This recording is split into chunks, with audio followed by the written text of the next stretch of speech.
नमस्कार, मैं हूं मिष्ठी शर्मा और आप देख रहे हैं चैतन्य लोक वार्ता। नीट यूजी 2026 पेपर लीक मामला पूरे देश भर में चर्चा का विषय बन चुका है। परीक्षा रद्द होने के बाद लाखों विद्यार्थियों के भविष्य पर कई सवाल खड़े हो गए हैं।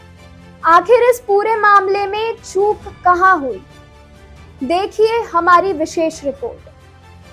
3 मई 2026 लाखों विद्यार्थी नीट यूजी परीक्षा देने अपने परीक्षा केंद्रों पर पहुंचे।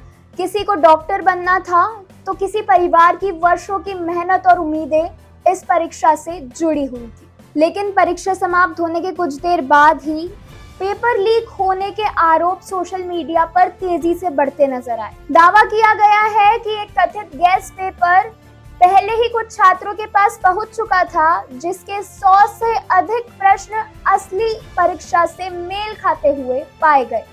मामला सामने आने के बाद कई राज्यों में जांच शुरू हुई। राजस्थान, महाराष्ट्र और कई राज्यों में छापेमारी की खबर सामने आई।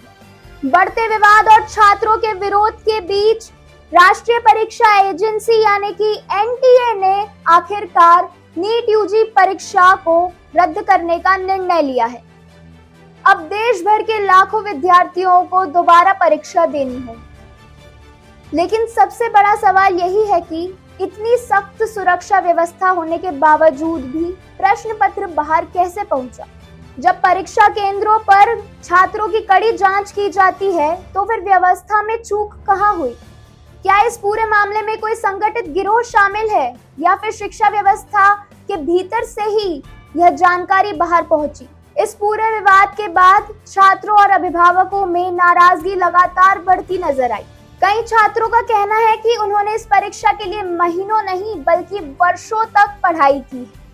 अब दोबारा परीक्षा होने से मानसिक दबाव और तनाव बढ़ गया है। उधर सरकार ने मामले की गंभीरता को देखते हुए जांच तेज करने का निर्देश दिया है। सूत्रों के अनुसार पूरे नेटवर्क की कड़ियां जोड़ने की कोशिश की जा रही है। फिलहाल सबसे बड़ा सवाल यही है कि क्या देश की सबसे बड़ी चिकित्सा प्रवेश परीक्षा का भरोसा पहले जैसा रह पाएगा? इन्हीं सवालों के साथ फिलहाल के लिए बस इतना ही। देश और प्रदेश की बड़ी बड़ी खबरें जानने के लिए देखते रहिए चैतन्य लोक वार्ता।